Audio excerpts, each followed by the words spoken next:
So we'll just continue with the Iroh Zuko conversation, rather, just all of that, what happens in episode 4, his capture, his discussion with Aang, maybe in particular, as well as his interaction with the Earthbender captain that reminds him of his times in Ba Sing Se. So if we want to keep rolling that carpet out, we can. Yeah, what exactly does he talk to Aang about? Is it just kind of Aang says the Fire Nation started this war and has the power to end it, and he's kind He's of kind of saying, acknowledging it's not that easy? yeah, that's pretty much what Iris says. They It's also just talk about Aang's talking about like the state of the world right now too, and that everyone's kind of, I don't want to say they're bad, but it's just like not like full of love and balance is kind of that's the point I took out of it. I was very interested that they had this level of interaction this early. I think it's something that if you want to maybe criticize or a way that the original cartoon could have been improved from like a fan service perspective of Aang and Mhm. Iroh interacting more because of their kind of beliefs and their personal codes and stuff like that. So I enjoyed that part of it. Yeah. Thought it was I interesting that they in the Earth Kingdom prisons they allowed that like window gate between the two of them because Yeah. like they can literally earthbend them into a box. But I guess and they're not totally completely evil. They allow them to socialize a little and bit. both of those two people are two of the strongest benders in the Yeah, world also too. true. Yeah. Also So true. um but I like the conversation between Aang and Iroh, rather. Really nothing there. I think to add on to B Tom's, it was also to give a little bit more perspective on what Aang thinks of Zuko.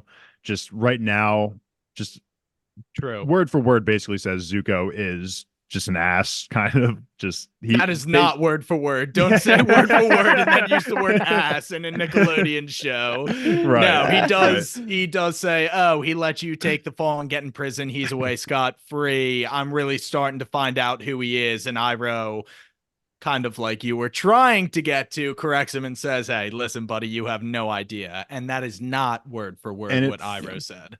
and we do see the example come through here because Zuko infiltrates the base and learns that Iroh is now being escorted out, but also at the same time, the Avatar coincidentally is now being kept at the castle. So now Zuko has this internal dilemma of, do I save my uncle or do I capture the Avatar? And while I'm sure you could make the argument that I'm sure Uncle Iroh would be fine on his own and Zuko could just go for the Avatar here while he's captured, Zuko, we see the niceness in him a little bit here as he chooses to go for Iroh, which I like for Zuko as a character.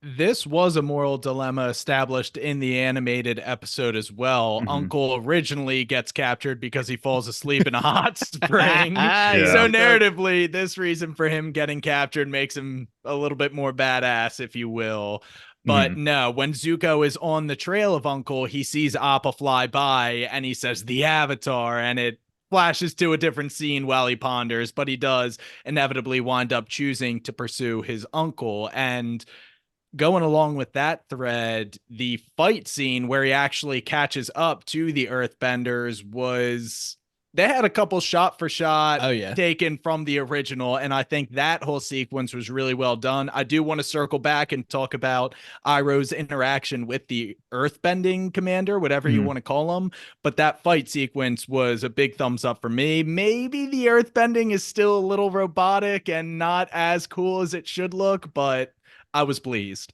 Mm-hmm. Yeah, the shot for shot, I was very pleasantly surprised at that. I mean, we get the overhead axe kick with Zuko to break the chains, which is literally exactly what he does. We have Iroh like using the chains to break Yeah. the rocks, and they were on fire, which was sick. It looked really cool. So all that stuff worked really well, and the change of having this like in-depth conversation because they bring up Ba Sing Se in the cartoon when they're Yeah. transporting him, and the guy tried, he makes Iroh feel a little bad about it type of deal, but it wasn't this level of emotion. I thought the guy did a really good job acting as well. Mm-hmm. Yeah, they gave that guy a lot of camera time. Like it was Iroh's back for a majority of that speech, and he kind of just goes on this tangent here, talking about how Iroh was the reason that his son gets killed, and that Mhm. Iroh knows nothing of loss. But we We all know. know that's not Yeah. true. Yeah, that's not Yeah. true. Um, I was actually I was getting moved from that guy a little bit, honestly, and it pissed me off in the anime or in the animated series as well because Iroh does play it off like he's kind of supposed to. He doesn't want to show weakness to the enemy. He doesn't want to be sympathetic towards this guy, Mhm. but he kind of plays it off like an asshole a little bit. He's like, "Oh, I was talking about you, not me," in terms of the Yeah. emotions of war and things like that. So it hurts when I see Iroh be mean like that in those situations, but we also see when the commander does step away for a second that Iroh does have to think on his actions a little bit. I think this was able to, excuse me, this was able to achieve an emotional beat that maybe the animated series couldn't, because they used this earthbender to say, you torched the wall. By the time I finally got to my brother's body, there was nothing left to bury. Right. They couldn't Yeah. be as graphic as the animated, and we'll get to the Ozai incinerating that literal dude. That is what the firebenders would be doing. Like, they can kind of peel back the layers of the actual darkness that is going on because the firebenders are waging this war.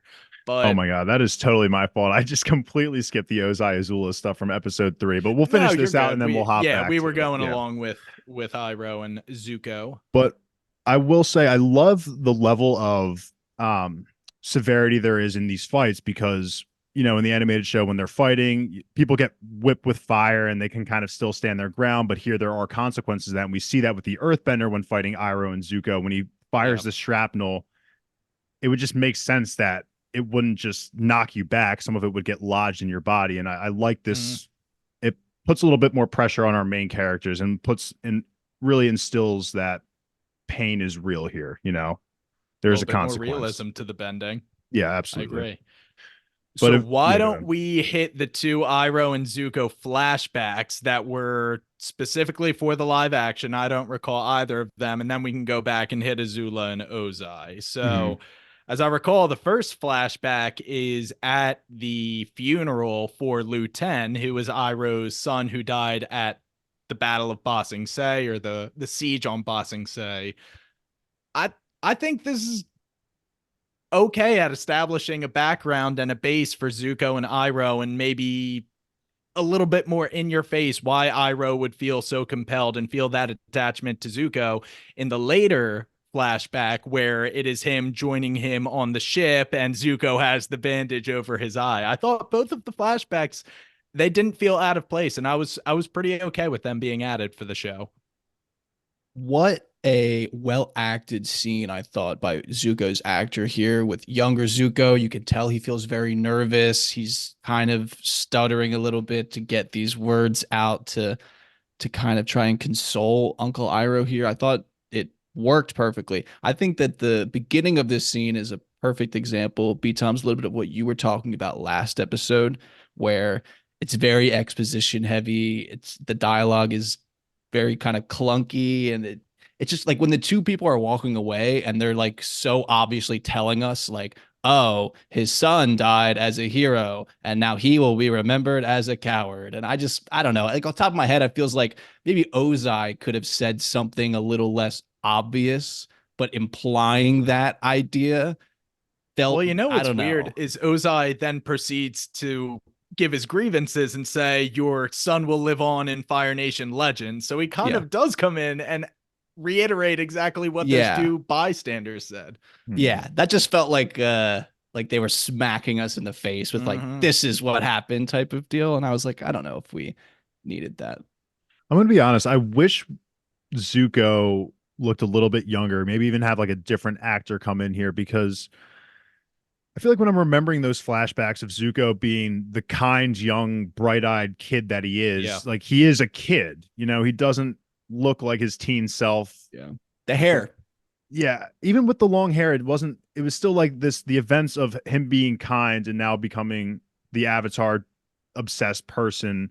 It feels like that timeline is like really quick, that's all I'm saying really is if he was portrayed as like a kid, maybe in those scenes, and then he's grown up and then gets the scars, then I could kind of reason with that development a little bit, but it just felt like that's just a small complaint that I had. It's a small complaint. You see what I'm saying though? Yeah. I do, because they just animate the entire character differently in the flashbacks in the original show. So maybe if they got a different actor, that would help to emphasize how younger he is. But I don't know. It's still fine. I'm easy though. to. It's also like the greater show away. is kind of moving at that pace too, where it's been like maybe 2 days, feels like, since they've met Aang. Right. type Yep. of deal. So Mhm. yeah, it just kind of falls in line with that maybe.